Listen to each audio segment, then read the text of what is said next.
Hello, this is a public service announcement concerning people of the United States. Pertussis, also known as whooping cough, was first isolated in 1906. In the upcoming 40 years, more than 200,000 cases of pertussis were reported annually. Scientists were able to produce a vaccine to prevent pertussis by the late 1940s. Due to this vaccine, the number of cases were decreased over the next 30 years. However, the disease is back and might be more severe due to mutations. This disease attacks the respiratory system, which includes infections in the nose, mouth, and throat. Kids under the age of 11 and pregnant women are at high risk for this disease.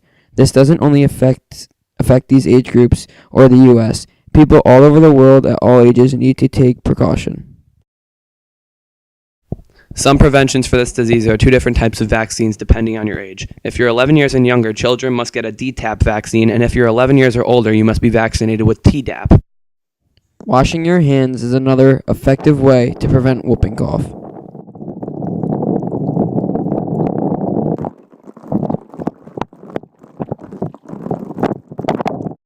Even if you think you have the common cold, be sure to stay away from other people because pertussis usually starts as a cold, but over 4 to 21 days can develop into a deadly cough. If you have this disease, please be sure to not make contact with anyone else because this disease is transmitted very easily from person-to-person contact.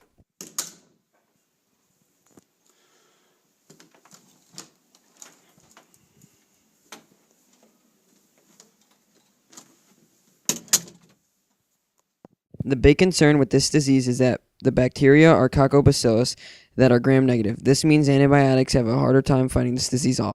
Thank you for your time, and please stay healthy.